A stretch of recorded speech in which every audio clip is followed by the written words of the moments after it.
What an intro, man. Like, guys, come on, man. We're bringing the content and we're bringing the graphics. It's serious, isn't it? Look at that music. Like yesterday we had Demolition. Like the old, like the youngsters won't know who Demolition were, right, Keith? Like, can you explain to us who Demolition were? They don't know. They were a top tag team of the 80s. Demolition. It was WWF then, wasn't it? It was called WWF before the World Wildlife Fund. The real WWF cut Vince McMahon off, and we're about to sue him for millions. But before that, But this one is a very similar theme tune to. It sounds like a WWF tag team coming in sort of type music, isn't it? Sounds like a redemption song. The heel's been kicking my ass for the past 3 weeks, just getting the upper hand, and then boom, the return comes and. Wait, hold on. People are saying there was no music. Please don't tell me that. No. Please don't tell me Conroy has messed it up. And I've just clicked it. That would be the actual edit, and I'll check that, Grizz. But we heard it fine. Yeah, we heard it fine. We had it fine. That's going on the bloopers. Yeah. Week 3 bloopers 4. You know what I mean? Fuck's sake. But yeah, people slowly trickling into the chat. Welcome evening to the big dogs. That's right, man. The big dogs are in place, and the big games keep coming thick and fast. Just when some of us have not even stopped celebrating. Yes, just before someone said there was music, so I don't know if the person's on mute. I think he might be on mute, or he might be trying to get you in trouble. Do you know what I mean? But the game's coming thick and fast, lads. The games are coming thick and fast. Just when we've about recovered from the whooping of Everton, another Premier League game, another one just as vital, another 3 points in this titanic struggle at the top we seem to be having, and it's Wolves. It's Wolves at the weekend. So welcome to Grizzgone TV, everyone. The two I've got usual heads. And I've also got my man Finn from Talking Wolves, who's our resident. I don't know if it's his fault or it's my fault, or maybe it's a combination of both. But we only tend to message each other on the eve of when we're playing each other, which is quite poor. It's poor form for both of us. But how you doing, my man? Yeah, twice a year, mate. It's sort of nice and healthy. But no, yeah, I'm all good, thank you. A bit nervous tomorrow, but I've kind of also accepted our fate on this one. Sometimes I come in with a little bit of hope, I think. This time, looking at your record recently, I've sort of the nerves on there. I just sort of lay back and take this one, I think. Well, do you know like a lot of people use the term free hit these days? It's become a bit of a fashionable term for teams, like sort of they're not expected to get results against other teams, and they call it a free hit, a chance to express yourself, a chance to see where you at. Do you know what I mean? One of those ones, or are you one of those? No, there's no such thing as a free hit. I have heard that a lot in the last few days, in like various Wolves things describing this game. But it's not a free hit, and you can't express yourself if you end up camped in your own penalty box for the game. So it sort of contradicts itself, which is, I think, how we'll end up being. But no, I think you've got to be competitive in every game, and it seems to be the last few managers, whether it's a Portuguese thing, they always use that word competitive. We compete in every area. I think we'll at least try to. It's not like, we're going to lose here. I think we're going to put up a good fight, as we always do. Molineux, I'd have preferred it to be a night game because we seem to get the best results against City when it is a 7:45 under the lights. But no, I think we'll give it a go. We always do. There's some good players in there, and it's not as if you ever feel like Wolves are a team that don't try. And I know most teams wouldn't say that, but yeah. Although I think we're going to lose, I think we'll entertain. 100%, and you're definitely playing the entertainers. Omar says, "Have you on the piss again?" You guess right, bro. I'm not even gonna. No, you're going to tell you what WhatsApp chat. Literally, he's literally on his last day, I think, in the UK before he flies back to California. So he's absolutely hating it. He's like, this weather, this cold. This is the reason why I moved out to California. He's absolutely fucking hating it. So yeah, why not enjoy? Let him enjoy himself. Finn says they're gonna try to they're gonna entertain. They're gonna try to entertain Keith, and entertain you lot. I mean, we ain't gonna do very well. Well, no. Well, see, the thing is, right? I've been slightly I've been pretty impressed with Wolves under the new coach. Obviously, we get Finn's perspective on the new coach and how he's done and what he's doing. But they're definitely playing the entertainers, right? Because you've dubbed us from very early on the entertainers of the season. So they're playing this game could be fun. This game could be fun. It's quite interesting, actually. I was looking back at a few of the games over the past couple of years to kind of compare what I think could happen. And I think we're more in the 2-0. I think it was Van Dijk. It was Mo Salah had the game of his life. And I think that's the Liverpool that's going to be showing up at Molineux tomorrow. And I think that was probably one of our best performances, because fair play to Wolves, what Wolves have managed to achieve since they've been in the Premier League is remarkable. Like, it just feels like you guys have been here forever. And I look back and I think, it's your 4th season back in the Premier League? Yeah. Right? 7th finish, 8th finish. Did you get the FA Cup semi-final? Was that the first season you came back? Yeah, don't remind. We don't like to talk about that. I think what happened then, but that's what I mean. It was very good. Yeah. I tell you what, some research from you two, though. I'm very impressed with Conrad and Keith. You guys are really. I've always liked Jimenez. So that's I'm kind of on the ball with that. Look at you guys. But going back to the us being the great entertainers. Yeah, I think you guys. It's gonna be a tough. I feel like Wolves are a team that expose our weaknesses, and I think on a hot Wolves, like a hot informed Wolves, would cause me some concern. If Wolves were on a couple game winning streak, if you got 2-0 against Burnley and Norwich. Yeah. That comes across as a Wolves trying to find themselves at the moment. I think catching you guys at this time is probably our better time to catch you, but we'll see. You never know. Conrad, a good time to catch them. Maybe it's a good time to catch us.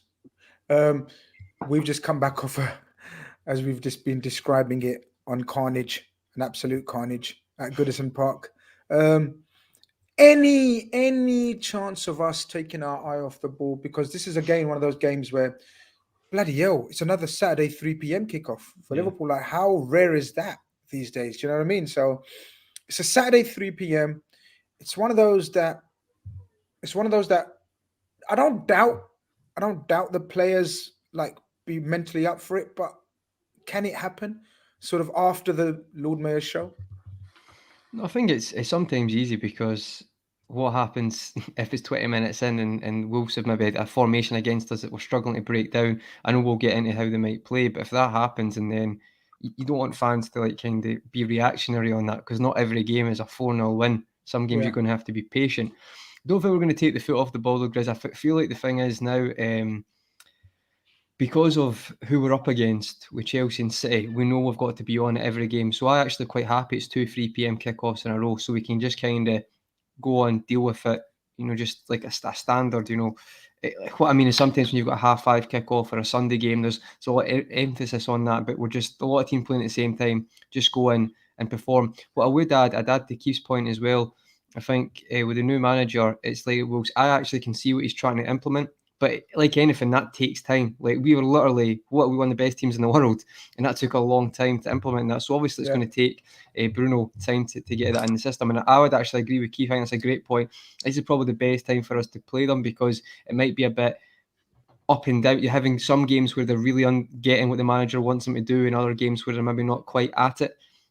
So I think it's a good time to play them, but I feel like, I always say this every week and we end up winning by more, but I would say tomorrow, I think we've got to be a bit more patient. I can't see it being like a landslide in the last game straight away. Like, we're not going to have 5 chances in the first 10 minutes, I would say. I could be wrong. I usually am, but I don't think that'll be the case.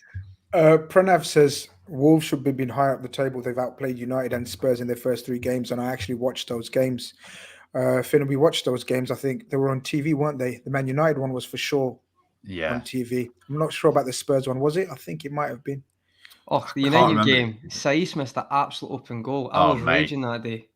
And that was obviously like the 3rd game in, and it thought, God, are we ever going to score a goal here? 3 games, no goals. But yeah, you absolutely tore both teams and created chance after chance after chance. And that's why it was probably a nice segue into sort of where I wanted to take you in the conversation and say, new manager, Bruno, Lage. I'll just stick to Lage. Lage and in charge. Bruno, Lage and in charge. Sorry, Avi's not here for the linguistic skills and to show off about, how to really pronounce it and give us a lowdown on sort of actual every sound of the name. But he's been so look, first and foremost, how did you take the new coach? Did you know much about him? Have you got to know him? And talk us through sort of the style he's implemented, if it's different from Nuno. Yeah, to begin with, I didn't want Nuno sacked in the first place. I think you guys will have known as well. The Liverpool results last year, I think they're the worst we've ever had against you. There was a real decline last year, especially that one at Anfield. I think when a few fans were allowed in for the first time, we just folded. And last season, it wasn't good, but I felt like, obviously, no Jimenez, who you've mentioned, no fans, which everyone will say, oh, no fans affected us. But as a Wolves fan, I'm going to say, of course, we've got the best fans in the world. So that's going to affect us. But it just wasn't a great season. I can sort of see it now. But at the time, I was fuming that Nuno was sacked. I'd have given him another year because, as we were saying, a few years in a row in the Premier League, my life has been in the Championship with Wolves, really, in the last 21 years, basically. So to see this, I was so loyal to him. But the new manager's come in and he's proven me wrong. He's been brilliant. It's been the same formation largely, the 3-4-3, Bruno largely. That's the boys representing. But no, yeah, same formation, but so different in how it's played. I actually did that myself just when I looked down. But no, it's we do that all the time, mate. We've got about 3 burners. We've got about 3 burners each, mate. Bang, bang, bang. Isn't that Finn so handsome? No, but no, yeah, it's been those first few games that you referenced. That's the best we've played. Yet there was 0 points since then. We've had a pretty good record. We've won quite a few games, but we've sort of dipped in style. Those first few were so promising. Yeah, you've had to grind out results. It's been a bit of a roller coaster because, as you say, no goals, playing really well, but lost 3. Then we beat Watford. Then we lost to Brentford, but played badly. And it's, oh God, if we're losing and playing badly. Then we went on a nice little run. And recently, wins against Everton, West Ham. These are games that we thought, well, we'd take a draw, and we've won them. And then you get into a nice run, Burnley, Norwich, games like that. And as you say, 2-0 nils in a row. All we can do is take pride in the defence. But any defence against you guys, I'd be more confident if we were scoring goals because we're going to need to outscore you, if you know what I mean. So it's a weird one. I'm not fully sure how we're going to go into tomorrow, but I want your guys' advice, to be honest, if I could pass it on. Is it better for us to sit back? Is it better if we just go at you like we did United, Spurs, and had a bit of success? Well, the Spaniard here says on the Wolves fans forum, they're saying that they've been getting very lucky at the back with the teams not converting gilt-edged chances. Any truth in this? I mean, I don't know. That doesn't seem to be the consensus, does it? Like, sort of... you know, they say like, look, but all balances out in the end. As we were saying, like the safe chance. I think there's been a few like that where, for example, Aston Villa, 85th minute or 82nd minute, we were 2-0 down. We won 3-2. We were awful, but we scored a free kick that goes in off someone's arse. And that was pure Barclays. That's one of those games that happens. Yeah, that happens once a year in sort of somewhere. And you think, how did that happen? Because must have been unreal for you, right? Because that's a derby, doesn't it? That's a derby, isn't it?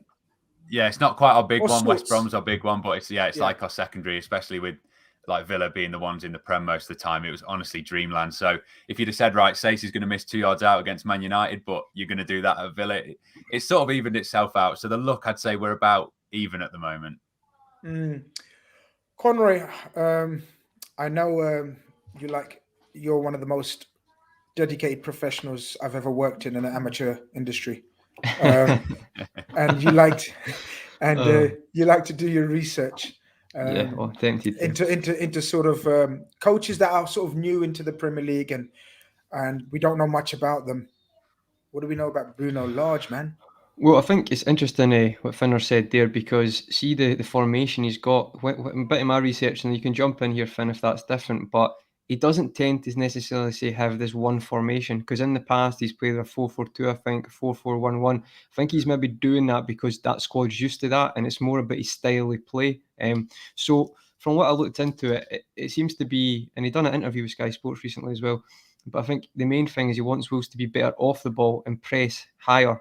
It's mainly from what he was saying in the interview. And then also you talk about it's not just a case of keep the ball possession. It's like if the pass is on, play it. But if you can play a wide ball over the top or a long ball, mix it up a bit. And then it's quite interesting when you talk about Bruno, and it's they're talking about he's attacking fullbacks. If you look at Benfica, he really did implement getting the fullbacks very attacking, kind of similar to ours for Liverpool in a certain extent. And right now, if I'm correct, Finners, is it Semedo and is it Nuri? Is he the left hand side at the moment? Neto, yeah.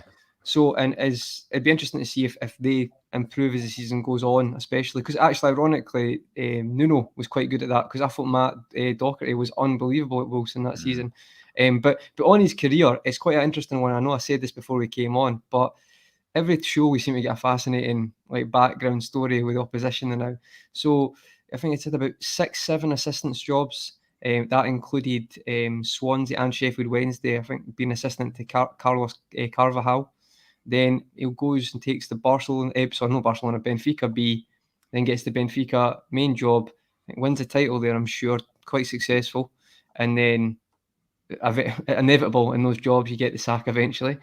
Does that, and then because of the Portuguese relation, as you said, that's your words, mate, that's why he comes in at Wolves. And I actually, just from a personal point of view, I have been impressed.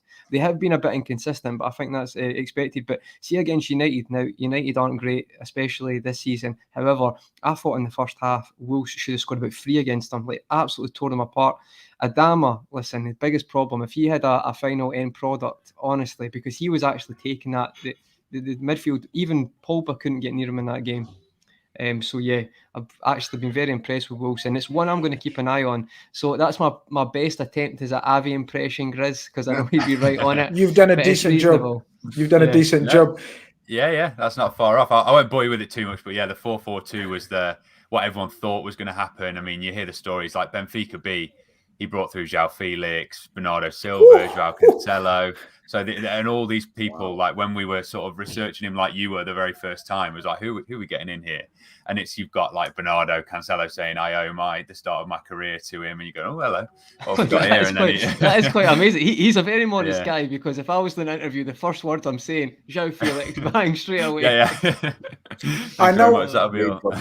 Keith, I know you've in the past been brilliant at FPL. I know you're having a stinker this season. But straight in with a knife. He wouldn't say that actually. But no, I'm joking. He's very good at FPL. Every fucking season he flukes something. There's a space about it, Grizz. I was like, oh, this is interesting. What are we going to talk about? FPL, what is this? But is Big Mad Andy? Welcome to the chat, Big Mad Andy, who's a regular in our chat. He says, only player I worry about is Hwang. Have you had a look at Hwang from an FPL point of view? And do you know much? Has he impressed you? Hwang, jog my memory out there, Reds. But didn't Hwang come to Anfield and tore us a new one with Minamino? Yes, that BBD on his backside. He did. Yep. That goal. When I heard that name, that Wolves picked him up, that was the first thing that popped into my mind was that game. So just very quickly before you go on, is he on loan, Finn? Is he on loan or has he bought him?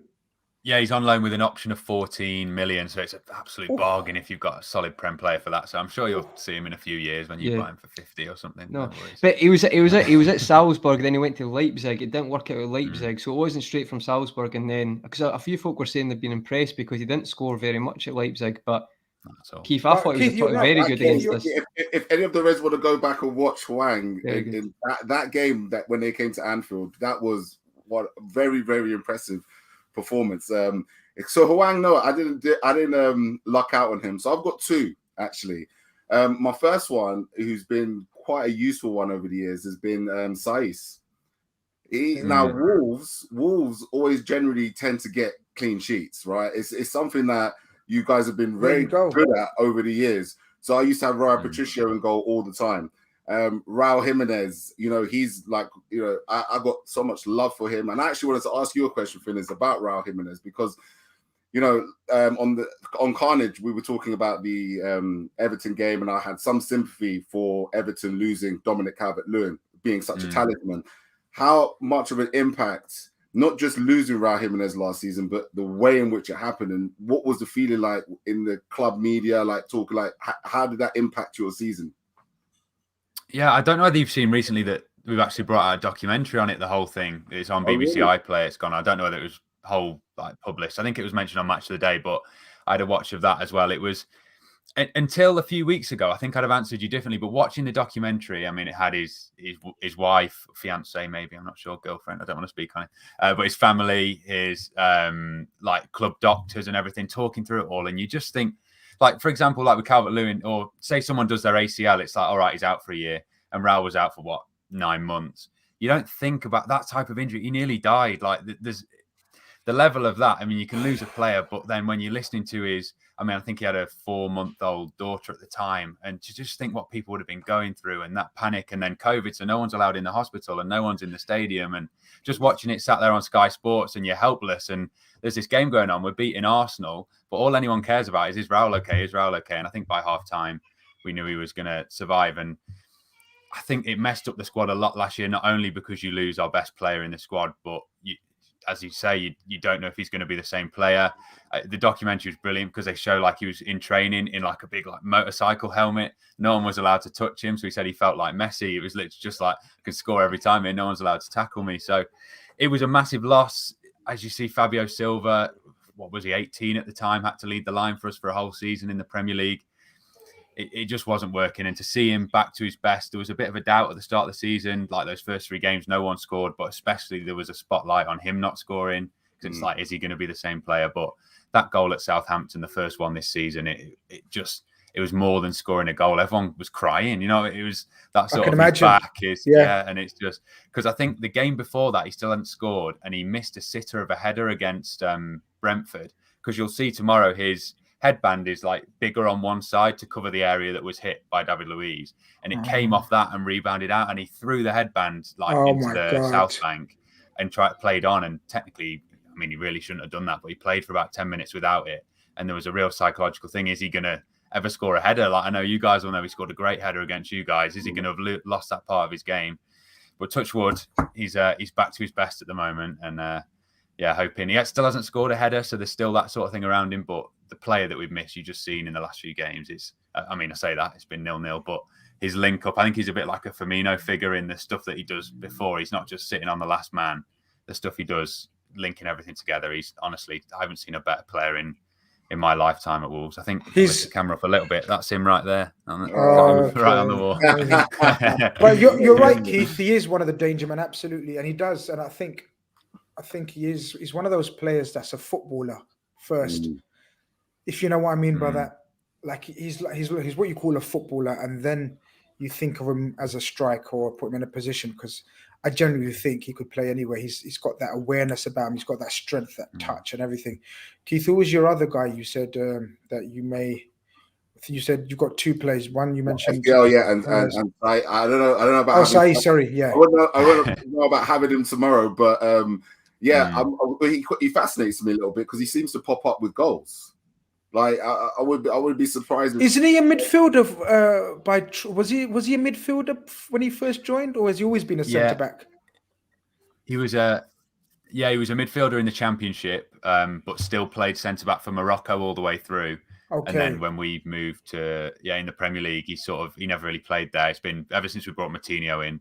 We've got the 2 little maestros in there. He's never got a look in. So left-footed centre-back, there's not many of them around, really. So we've put him back there. He's always good for a yellow card, which isn't great for FPL. He's crazy. Absolutely. You'll see him try and hack someone down pointlessly tomorrow. But his goal threat, he does seem to pop up. We spoke about Neto because Liverpool fans absolutely love him. And after the success of Jota, we're regularly eyeing up any talent that you may have for us. And I know you don't like all that stuff, but it is what it is. When you're the big dog and you're a little puppy, that's what we do, man. But listen, a lot of people were concerned and asking about sort of Neto and the horrific injury that he got this year, early part of this year, was it?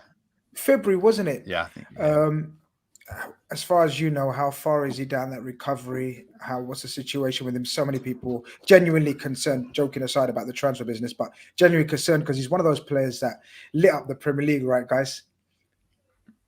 Yeah, superb player. Yeah, it's been a weird one. I think he'd just got his first, was it the under-21 call-up or even first team? I think it was the first team Portugal call-up, and he'd come back with something in his kneecap. But at the time, it feels weird saying it now, but that Fulham game that he got injured in was a bit of a relegation 6-pointer for us. So we risked him, and I think in the first half then he complained of something, and he'd fractured his kneecap or something playing on it again when he really shouldn't have. But it felt like, oh yeah, he'll be out. Maybe he'll be back start of the season. Here we are in December now, and there's still he's not even in training. It's been weird. I won't reveal names on stuff, but I was told like sort of October, November, oh yeah, he'll be fine. He'll get back in, because someone that I know was speaking to him, and then it broke that he's going to be out for another 3 months. And then I literally heard a voice note of someone I know rang him and said, apparently you're going to be out for another. He went, what? I didn't know. The doctors hadn't told him yet that it got worse. He didn't even know. So I've got this thing going, what is this? What? Bless him. But it's been a really weird one, a really different sort of injury. To be honest, it all goes over my head, but they're saying, yeah, maybe by the end of the year. But I think it's been a bit of a blessing, because in the summer, he could have possibly gone if he wasn't injured. That's probably to someone like you guys. And I know we were saying Grizz, we see each other twice a year, but it was 3 times a year when Jota signed, wasn't it? Because you got me on to rub my face in it. That was a lovely one. But no, yeah, he'll probably have the same success. He's brilliant. Both feet, I can play on either wing, and he's got an eye for goal, which we're lacking at the moment. So I can't wait to have him back. When you get those type of injuries, and I've heard something opposite, not totally opposite, but slightly opposite, and I won't reveal names, but someone in the industry of sort of sports physiotherapy, that he got one of the worst injuries you can imagine. Like, it was that bad, and we hope and pray that he comes back the player he was, because as I said, he lit up the Premier League. I mean, he's one of those guys that you watch Match of the Day for and see how did Neto get on, and every goal was sort of dynamic, as you said, 2-footed, could go either side, could play through the middle, strong, quick. Fantastic player, and hopefully, he gets back.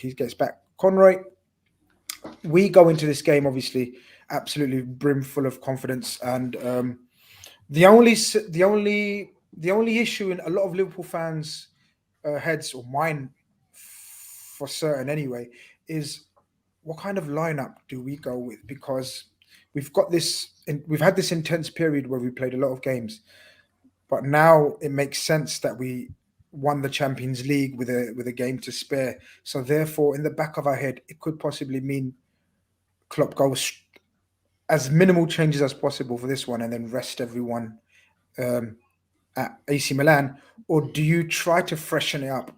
Because did you see any tired limbs or minds, anything out there that makes you think there could be a couple of changes? Not for me. I think he just goes. I think if this is maybe at home, there's maybe an argument that says, right, I mean, Henderson was amazing the other night, but he might say, right, put Ox back in, because if you're playing Wolves at home, you can maybe just that maybe fixture would suit him more. But I think he'll go with Hendo, because Hendo's in great form anyway, but especially at a ground that it's got potentially being tough. It could be quite a tight game tomorrow. So we need, I think, full strength from me. Same team, all being it, everything's okay. And I think it is. Same team, copy and paste, and we just go with that. Keith, would you consider making any possible changes just because of the fixture load we've had and the turnaround in quick succession? I mean, there's an argument to be suggested that, he could switch around Ox for Henderson and maybe, look at Tsimikas coming in just to freshen things up again. But that's talking from a person who probably considers the load that's coming up. Jurgen Klopp. So there's a statistic that his lowest number of points comes in at around this time of the year. Like his win percentage is pretty low. Someone could, in a chat, could find out what the data is. But coming up to Christmas period, Klopp's not had a great run, and I think a lot of it is due to the fact that he does not change his 11 once he's settled on it, and then he runs it almost to the ground. Whereas you got Henderson with this sharpness. You kind of want to put it in a bit of a bottle and, keep it going on. Because when you play Henderson 3, 4, 5 games in a row, inevitably he breaks down and he gets a bit leggy.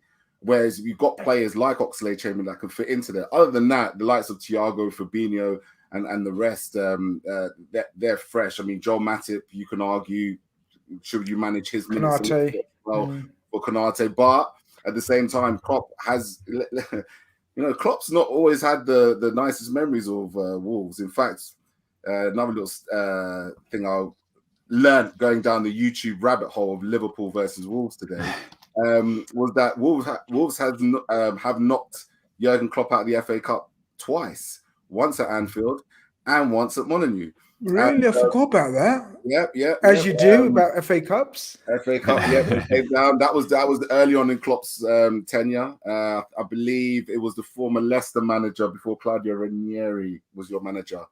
Oh, it was the one at Anfield was Paul Lambert, I think. Paul Lambert, sorry, that was it. Andreas Weimann, Andy Weimann, yeah, he scored. And his visits to have not always been comfortable. I mean, in the season that we won the league and we won there 2-1. Wolves had some really good opportunities. Yeah. It was a proper. Adama done our defence at the, especially Robbo, like absolutely done him.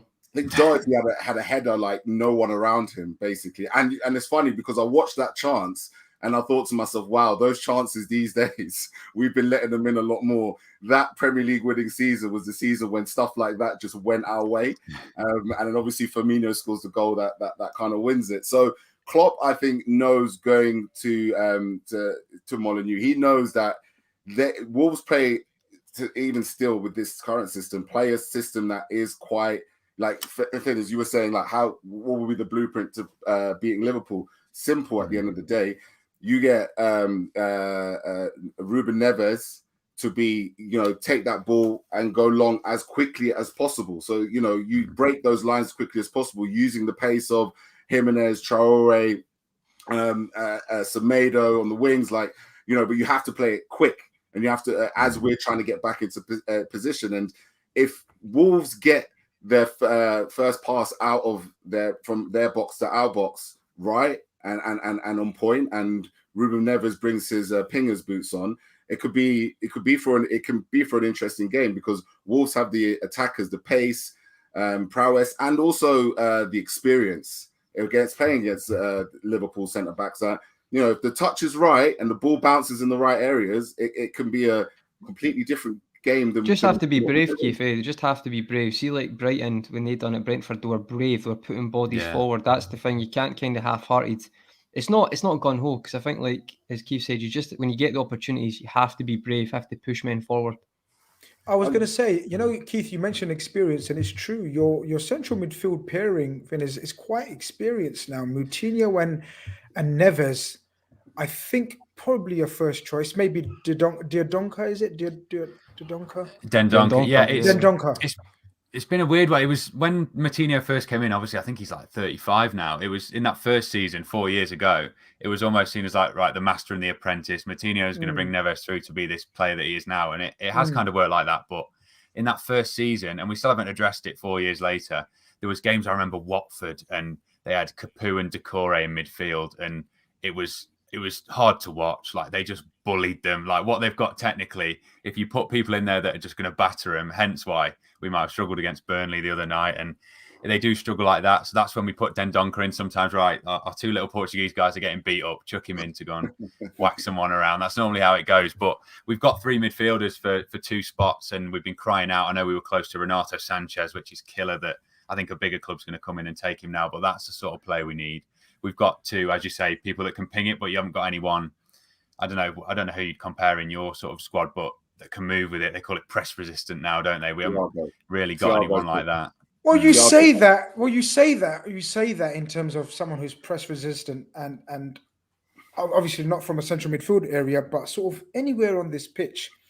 This I don't know how shall we describe Adama Traore, lads? Like same as everyone has for 10 years, really. I don't get it. Like I've never seen apart from Messi, someone who can beat a player with such ease and regularity as this guy can. And I'm talking, he can beat anyone. The only person he's probably never beaten, and not many people do, is Virgil van Dijk. Do you remember that one time where he tried to take on Virgil van Dijk? Yeah. But there's no one else that can stop this guy. Do you remember that Man United game we talk about? He literally, again and again, kept getting the ball and just running, pure pace, power. A little bit of trickery here and there as well. Where are you guys at with him? Have you guys given up with him in terms of he's never going to make it at the highest level? Let's just enjoy him and just be entertained, because there's no point getting frustrated, because as you said, it's like last 4 or 5 seasons, it's just the same. I want to say shit, but you know what I mean? Like, he can do so much, yet nothing. Frustrating. Yeah. I mean, how is it with you guys? How's the fan base taken to him now? It's a real strange one, because he's got 18 months left in January, and he hasn't signed, and the rumor is that he wants to be the highest paid player. And you've got two stances you can take, in that he is, if you watch a game and a neutral or someone that never watched football before, you go, wow, that number 37. I remember Watford away, I was stood next to a steward and it was his first ever football game. And he went, wow, who is that number 37? This guy is unbelievable. But 0 goals, 0 assists, I think, this season for all that he's done. So I can see why Wolves aren't saying, it's not been signed basically, because they're saying, well, you're not, like, you shouldn't be paid the most. But I really want him to stay, but it's looking like he's probably going to leave. And a lot of fans really get on his back because they're just sick of it now that there's no end ball. But as you say, there's no one really. For example, if we sold him to someone for 30 million, there's no replacement Adama Traore. Who do you buy that can do what he does? And the last few games, but this is the question, though. Started in about 6. Sorry, but this is the question, though. This is the question. Now, I'm sorry for interrupting, but I had to, because this is the question. What are you replacing? So you say, but if he's got no goals and assists, surely that money can be utilized for someone who has a goal scoring record to sort of finish the moves that the chances that you guys are absolutely creating. There's absolutely no chance that there's absolutely no doubt that Bruno, Lage and in charge is set you up, that you are creating chances. It's just no one's finishing them. Maybe that 30 million can be utilized much better, because at the moment you're just keeping him on because he's exciting. And do you get what I'm saying? Like, he's not doing anything. What are you replacing? Yeah. What are you scared of replacing? Sorry. The only one that I found saying that is, do you remember in the Euros, Jeremy Doku? I thought, maybe there's a little Adama being born there. But no, as you say, what the main argument was within the Wolves fan base was, obviously, as you were talking about, Hwang, I think he scored 1 goal and it was in the German Cup last season. And Adama had been starting every game on the left wing. He'd always been a right winger for Wolves, cross the ball into Jimenez, that was his job. Because if he's got that in his head, that one season, I think they linked up for the most combined goals. I think after beat Fraser and Wilson. Him and Jimenez, basically, it was just crossing goal. And now we've told him to do something different. Play on the left a lot of the time. On Wednesday even, he played on the right. But majority play on the left. And he had maybe 4 clear-cut chances in the first 6-7 games. Missed them all. I think there was one against Leicester, one against Tottenham. And then Hwang came in, 4 goals in 4 games. And we've got an option of 14 million. So people go, well, that's it. It's so hard, isn't it? Because Hwang isn't Adama. But 4 goals, 4 games. That's why Adama's not been playing. I think he's only played 700 and something minutes this season. Yeah, it's not a coincidence though, mate, that his best season is playing with like a Jimenez or something like that. So see, like, there's a lot of shouts in the chat from the Grizzcan army, as they'd say, to get Liverpool to get him. But I've got to be honest, I think Adama works the best. It's in the proof's in the pudding. When he's at a proper number 9, that suits his game. Like, I think the intricate stuff and maybe more, you've got to rely on yourself to get numbers like in a Liverpool formation. I don't think that works for Adama at all. I was gonna come to you, Conway, but you sorry, it's just I saw the comments. They're no, it's fine. I mean, you replacing Avi in every way, but I was gonna come to you and I was gonna ask you and ask your opinion, and Keith can give his opinion on it as well, because I can reveal that Klopp is a fan. Again, just putting it out there, Klopp is a fan of Adama Traore. Now, I did say the same to Finn about Jota, and he didn't believe me at the time. I said, it's done. It's near enough done. He is a massive fan of Traore. Finn must love coming on your shows. Now, this was number 1. Do you know what I mean? You find something new every day. No, but we did give them, we'll touch upon a player that we gave them as well. But so I don't know, where do we stand? If Klopp's a fan, and let's say we could get him for around 20 million, because I think that's how much it would really take. I don't think they're looking at they would never get it 30 million from anyone for Traore. I believe 20 million under the stewardship of Jurgen Klopp, guys, Conroy and Keith, do you take a punt in any way, shape, or form? You go first, Keith, if you want, mate. Me? Yeah, go if you want, mate. No, absolutely not. No.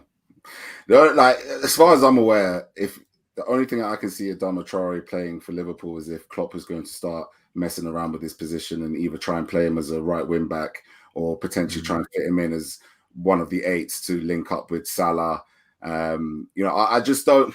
The thing is when you look at Liverpool's attacking options at the moment, you're saying to yourself, Klopp was saying to himself, do I block the pathway of KD Gordon and bring in an Adama Traore? Because like Finners has just said, Adama Traore's best work is on the right-hand side. So there's no point in bringing him in if he's been put on the left and he's produced nothing. So if we're going to put £20 million on him and we don't play him in his right position, then that's just £20 million spiffed up the wall, in my opinion. So if you're going to play him on the right, then you've got obviously Mo Salah, who, touch wood, please. Hardly gets injured. Right? Hardly gets injured. It's a great fitness career. And you've got KD Gordon coming through the wings. And even what I've thought for some time, Harvey Elliott would probably get tested in that position as well. So all of a sudden, you've got 3 players there. I don't see 20 million. Unless they're going to turn him into a right wing back and try and compete with Trent and replace him maybe for Nico Williams if he goes. Can't see it. Conroy? Can I just this one comment first? See this comment there, right? I've got to add to that. I think there's a big difference. Fair enough for the comment, but I think there's a big difference between Mane, who was inconsistent sometimes at Southampton, Traore. Traore is miles away from some of that stuff. Like us, yeah.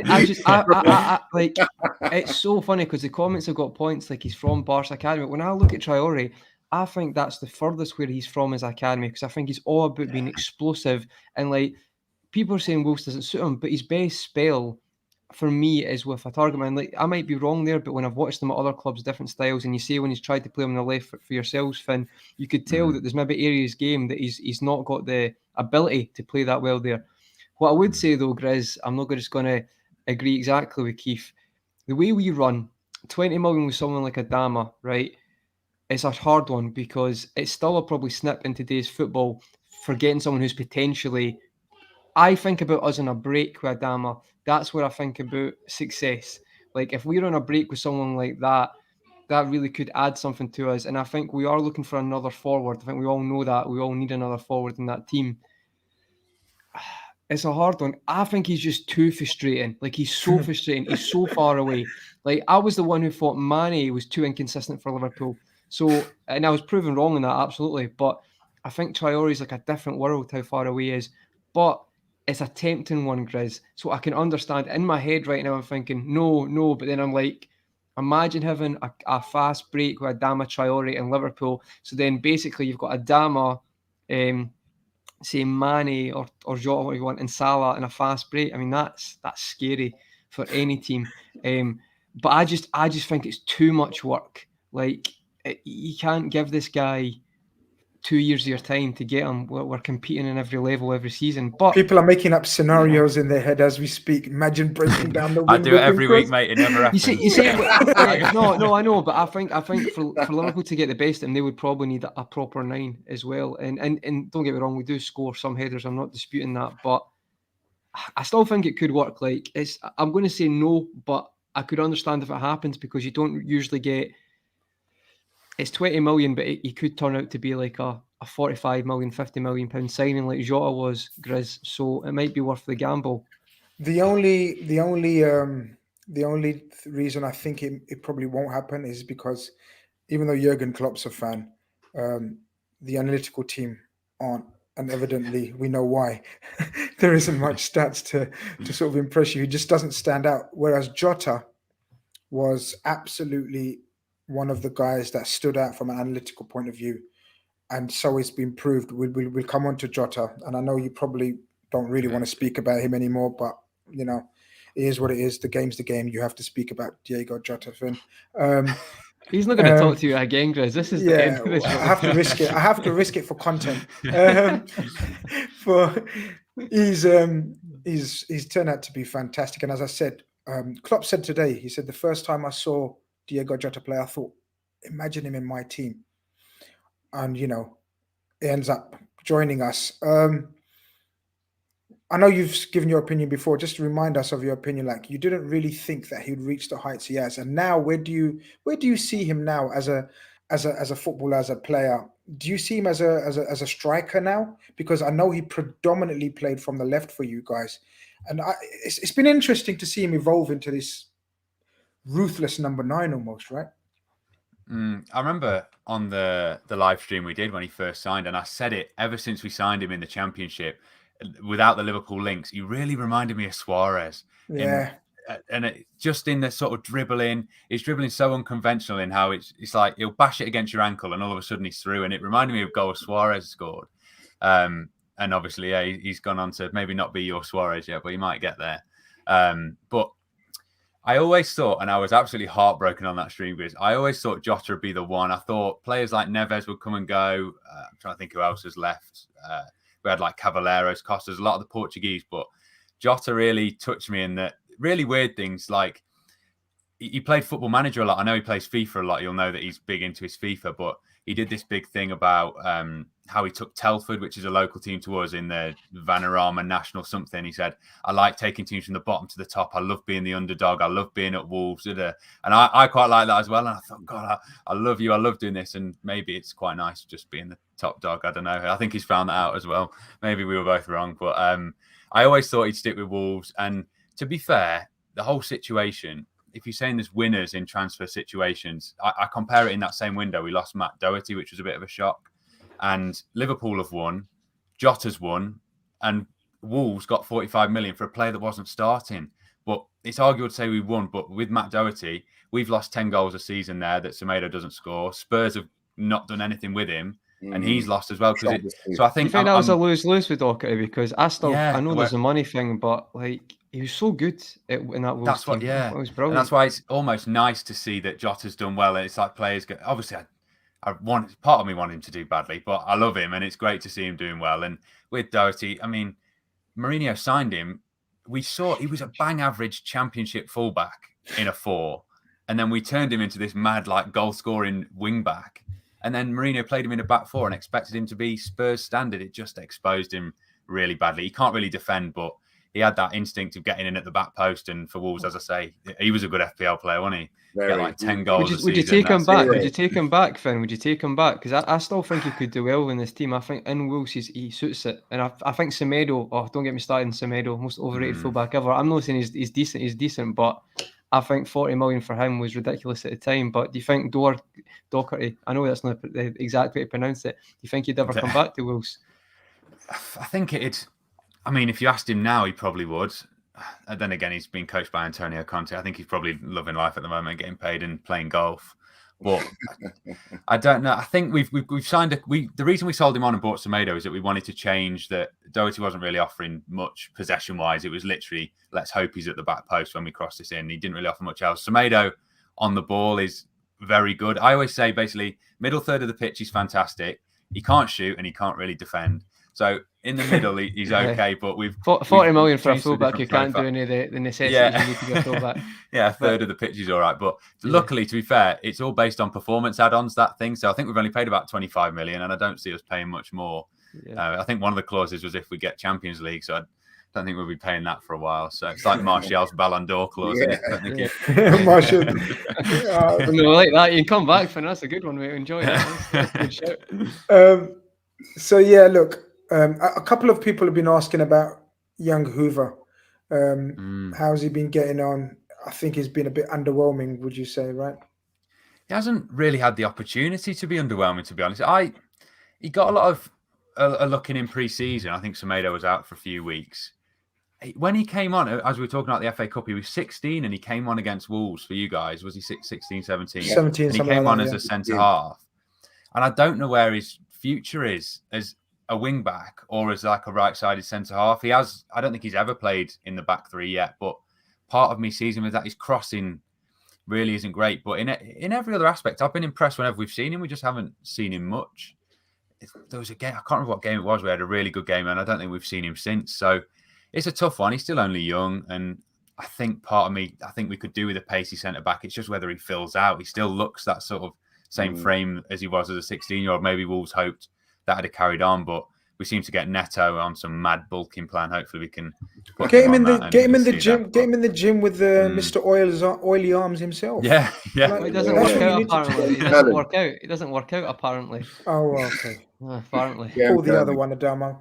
But but yeah, Hoover's a bit of a strange one, isn't he, Conroy? I mean, we had high hopes for him.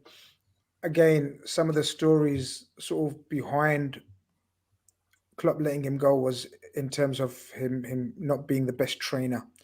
And Jurgen Klopp's adamant that, you got to be properly on it in every training session. I don't know if there's been any rumors or stories like that, Finn, about him in sort of Wolves, his time now. Okay, fair enough. But yeah, that was some of the stories are coming out that he wasn't the best trainer. But, he was a bit of a fans... What's the word? A lot of fans wanted him to do well, didn't they? When we got rid of him, like there was a bit of a surprise and a shock that we've let him go, right? Yeah, I think so. I think it's because, as Finn mentioned when he came on in that game, I think he looks quite a confident young player in the sense of he'd like maybe try a few diags, passes as well. So when you've got a player who can do that and can maybe play defensive, it's a good option to have, because if you can make him improve defensively, you can start attack from the back with his passing ability. Look at John Stones, what he's basically done from his at Barnsley. He started that being like that, and I actually was quite impressed. It was such a young age; he seemed very confident. You probably relate that to Elliot at a young age when he went to Blackburn and showed that at such a young age. But I think what happened is because of that, it's that kind of young player coming through. We're happy for him, want him to do well, but obviously there's some behind the scenes that didn't work, because it's a strange one, because if you even look at cases like, I know off the top of my head I'm thinking you guys can think other ones, but like Van den Berg, even like Nico and stuff like that, Klopp's never been so trigger happy to get rid of young players unless the deal's been exceptional, i.e. Ryan Brewster. But I wouldn't say the Hoever one was an exceptional deal. What was it 10 million it worked out to be? Yeah, kind of, and obviously helped the Jota deal. I don't know if that's a fact, but it seemed at the time that it did. So he maybe thought that there's not a bad apple per se, but someone who's not going to work with his squad in the long term, just take advantage of the circumstances. But it's a strange one, because I don't know his best position. I've watched him when I have watched him. I'm not sure, is he a fullback now, or is he a centre back and a free, or is it, is a CDM? He seems to have a lot of attributes, but no one can nail down where his best position is. Yeah, well, we wish him luck. Hopefully he is. You could see talent. There was talent.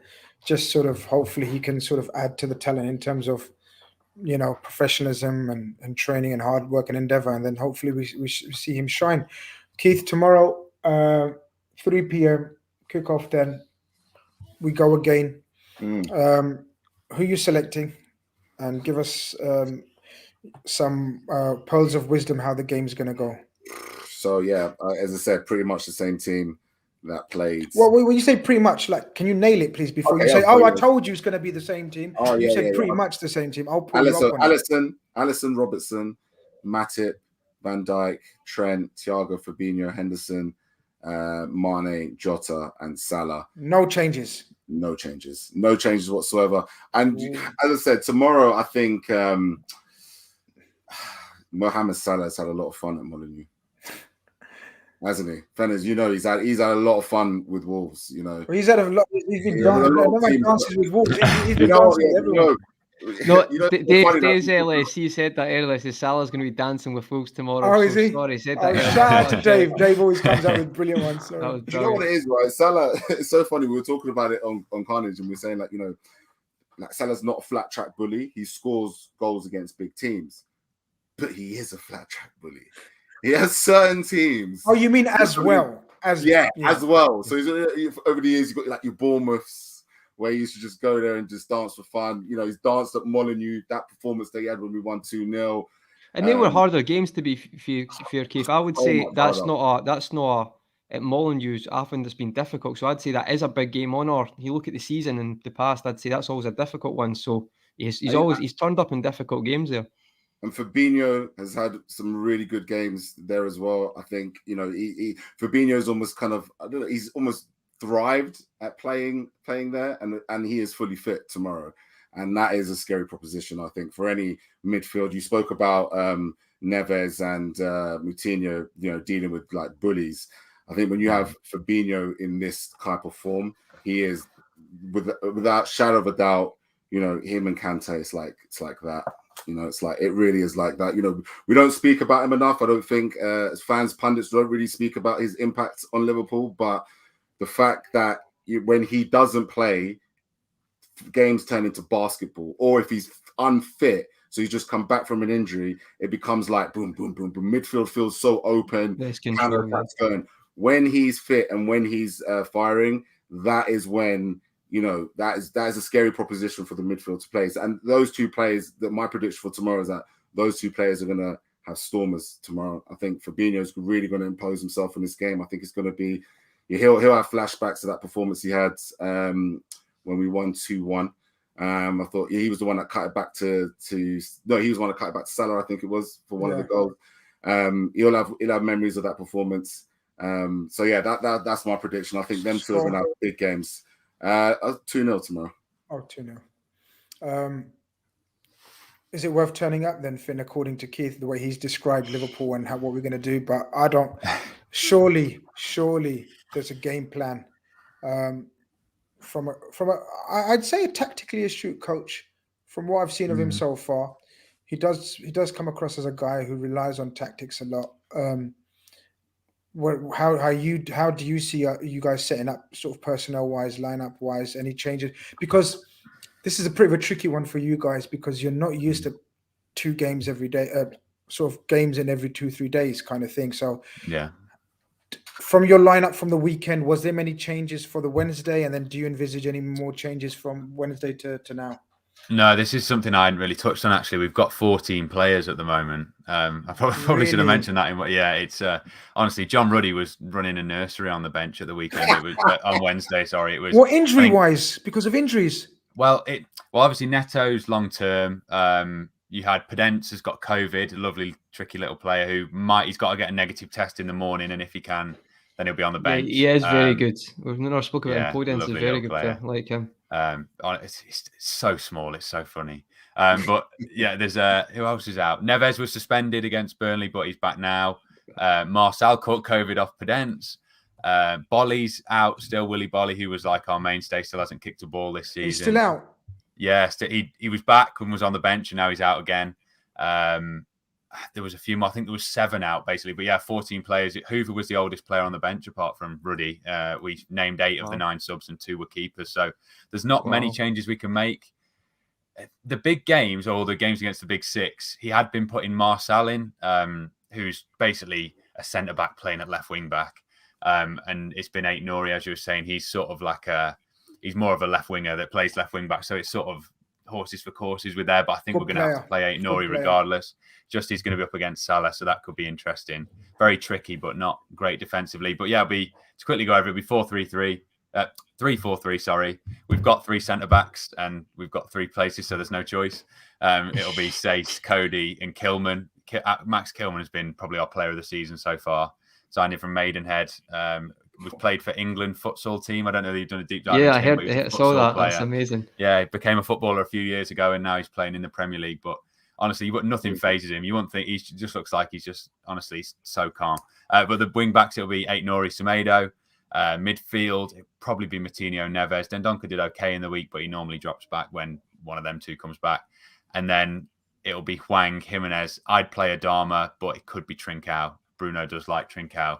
And Adama hasn't. I think he started one of the last 6, but I'd really like Adama to start. Did Trincao, did he start quite well? Because I watched him in a few games, and he kind of dipped a bit recently. Yeah, he scored 1 goal in the cup, but no goals. He's so nice on the ball, like a level of play you'll be used to seeing, but not me. Like seeing what he does with the ball, it's fantastic.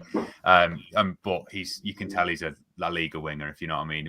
A little shoulder barge, and that's him done for the game. So it's a shame. There's a player in there. He reminds me sort of Mahrez-y in how he is with the left foot cutting in on the right, but there might be a play there, but whether we sign him for that option of 25 mil, I don't know. But I'd start Adama in this one, I think. Especially, as you say, Robertson. I think he'd be praying that Trincao starts tomorrow. Yeah. So with that. After all the slander of Traore, well, you guys, not me. Frustration, not slander. No, there was some slander. There was straight slander from my Yeah, okay, there was straight slander. He's a bad FPL player, I'll give you I that. just hope Adama doesn't choose tomorrow is the one game that he sort of stands that was like that out Man City, season. that one time he decided to do shoot. you remember? Conrad, his ears are definitely burning, as they say, you know, when you're talking about he's watching, he's tuning in. He's like, we'll show them. he's oiling his arms as we speak, thinking, I'll show these fuckers tomorrow. But listening to Finna's predicted lineup, Conrad, A, any worries, any bother? And B, how do you think? Any changes? And then give us a prediction. On their lineup, I think, to be fair, like there's some good players there. As Keith said, Hwang's played well this season, had experience good against Liverpool in the past, and I've got to give a shout out. I never had a chance to João Moutinho. What a player, what a footballer! I don't care. Like if you look at his career, he won the Euros as well, won the Portuguese league a few times. Like I think he was one of the youngest captains in Porto's history, or something like that. I can't remember, but what a player, aging like a fine wine. Fine wine, yeah. And he's in my Pro Evo Wolves season, right? And he was amazing at free kicks, right? So I've always liked him. Unrealistic. But I know, but genuinely, just wanted to shout out, I think he's always enjoyed him as a footballer, brilliant footballer. But yeah, I think from their perspective, yeah, be great if Traore doesn't play. I think he will play him because it's an out ball as well, isn't it? See if you get it to him, he can get maybe if he's defending quite a lot. It's an out ball. Having Traore can take a bit of pressure off the defence. For us, Grizz, just the same as Keith. Copy and paste, put the same team in. The only one potentially is maybe not a bad shout. You said it earlier, Keith. Maybe Konate, but I still think it'll be Matip. But that's maybe the one. Having we sat here, there might be something in that, but I think it'll be Matip. So same team for me, Grizz. And a prediction from you? 2-0 as well. Keith, I'm copying you tonight, mate. 2-0 from me. 2-0. Did you get a prediction, Finn? No. You could do two. You can do heart and head. Okay. Head, I'll go with you 2-0. Actually, no, my heart would probably take a 2-0. Head's probably saying about 3 or 4. I'll say, an entertaining little 2-2 my heart would say, but yeah, head probably I'd go even 3-0. Just one thing I've seen in the comments as well, people saying about Hwang, and it's just reminded me of Jota hat-trick, that's inevitable, so I'll say 3-0 Jota hat-trick. But one thing to watch as well when you're saying about Adama as an outball, it's something I've screamed about for the last 3 years, but Bruno's done it. Corners, we just stand him on the halfway line, and the amount of chances we've got from it, it's like FIFA and Pro Evo. So basically, you took everyone forward, and then we just stand him there, and bang! That's how we got through on goal against Burnley. So I think so look out for that tomorrow. It's so fun. I think the way to defend that would be to put Mo Salah on our corners, because Salah never scores a header. Salah never scores a header from a corner from our one. So just one mark or drama for the break. They used to put him on the front post, Adama, and I remember one time we conceded because he just forgot to step up and he was played people 10 yards onside. It's like, why don't we just stand him on the halfway line? And then you see people, right, how many do we leave with him here? It never leads to a goal, but it's good fun. So look out for that tomorrow. KJ, you've been in the chat all evening. We've given our opinions on Hwang, man. Like, did you go nip out for a cup of tea or something? I'm sure Hwang and Konate would have played together last year, would they? Thinking about it. At Leipzig, possibly. They definitely won the training pitch together. Oh, good shout. Yeah, good shout. KJ's been in the comments tonight, though. KJ's been having fly in the comments, and they've been very. KJ has been. That's why I know KJ's been in the comments. He's heard the chat. We spoke about Hwang. I think he was one of the players that we said could be a danger. Oh, so Hwang doesn't get into your lineup, did he? And he doesn't get. I'd go Hwang, Jimenez, Adama. I think. Oh, sorry, Hwang's pretty nailed. Yeah. Oh, would you start Podence if he was available? Finn, if he comes back negative? I probably would, and for me, the end game with Wolves is to play another attacker, go to 4 at the back, and Podence in the 10. I think for me, he'd fit that perfectly. He's never had a run of games. Sometimes he looks like Messi, and then he gets injured, and then as he comes back, he looks awful for a few games. He was fantastic against West Ham, and then he's got COVID, so he's never had a good run. But since we've signed him, I absolutely love him, and he probably would get in. I'd probably over Traore, to be honest. He's one of those players, like you're saying with Hwang, where it's like you've seen him before, and then in the Champions League. I remember he did Spurs for Olympiacos once when Olympiacos beat Spurs. And I was on a Spurs. I was on with Flav Grizz. from 90 minutes, and he said, Yeah. I can't believe you've signed that little shit. Well, are we allowed to swear on? He's Yeah, that yeah, little guy, yeah. but yeah, 5'4", and he terrorised him again. Scored But, some goal against Chelsea, mate. It was love last that. season when Neto scored the winner in Yeah. that game, but he scored the equaliser. He's really, really good player. Very impressive. Yeah. It's been a shame. Once he gets a run of 10 games, hopefully soon. I mean, he's been here 18 months now, a year. But one day he'll get a run and show everyone how I really like him. Music Gladden says, "Hey guys, here we are at midnight. Our head, my it's friend. amazing. You know what I mean? Real football men. You know, that's it, man." Brush says there was a really nice piece on Raul Jimenez on Football Focus last week, documented his injury and recovery from it. Wonderful to see him back. Absolutely, always is, man. You could tell he's just one of those guys that you like. You tell he's a top guy. Do you know what I mean? And you wish him all the success. You know. You're right for everything that you said about in terms of psychologically, it could be, it could take him time to get back to his absolute best, and hope he does that. Just not tomorrow. Next game. Hope he scores a hat trick in the next game. I'll bring him into my FPL next game, not tomorrow. But guys, if you haven't already liked, there's still 245 of you here, man. You lot are sick with your support. Can you just like the stream before you go? Because that will just make my night complete. It's already near complete chatting to these guys football on a Friday night. What more do you want, man? Fuck's sake. This is where it's at. We'll be back. We'll be back again. We'll be back Sunday. We'll be back Sunday to do a post-match analysis. Hopefully bringing you another 3 points. Sorry, Finn. We must continue this quest for this title. It's going to be mega. We actually don't play first this weekend. Conway, it's Chelsea who play first. West Ham away, yeah. And then us and then City. So it could be an interesting weekend in terms of the results at the top. Finn, mate, thank you very much for coming on, man, giving us an insight into all things Watford. Wolves. That's sacrilege after the FA Cup semi-final. But no, yeah, all good. Just one last question. Shall I captain Jota or Salah tomorrow? That was one thing I would go with Jota. I'd go with Jota. I think Jota's... Ask the king of FPL. Listen, keep that captain's armband on Mo Salah all season. His points difference between first and second is a joke. Yeah, I think it's just like, I tried to be clever this week, and I put the captain's armband on Callum Wilson. See, after all that advice, look what he done. Look at the.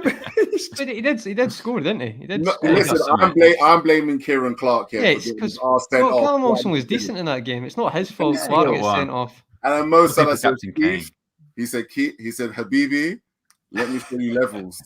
And I missed out on 12 juicy points for that. So I'm not going to lie. I've avoided picking Salah as captain because there is something that's known on my Twitter page as the Grizz curse.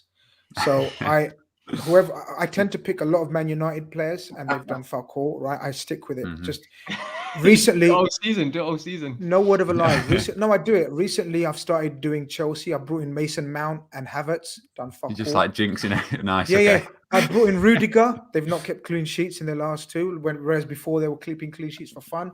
So I'm doing it all the time, and I'm not bringing it to the Liverpool players. I refuse to do it. I took out Trent. Out your squad, then, I took out Trent. So to keep him going. So I've got Salah in the team. 9 assists in 6 games since you've done that. Well, to be honest, taking those two, they are literally the top 2 point scorers in FPL. So literally. There you go. So I don't care about FPL anymore. You keep it like that. Yeah, absolutely. I don't care. You're not about winning it, Grizz. You're about the team. I've sacrificed my FPL. I finished 52nd nationally once. That's my claim to fame. Love that. 52nd. That is some great guy. I never won it.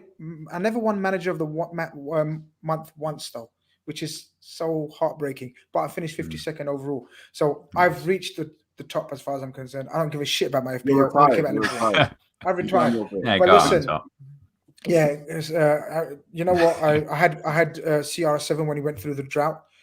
He's scoring again, so I'll bring him back probably this week. I'll leave it to me. We'll put an end to that. It's time we roll that intro, Conroy, and say goodbye and good night to everyone. If you haven't subscribed, if you're unlucky enough not to have subscribed, fix it. Like the stream on your way out, and we see you very soon. Over and out.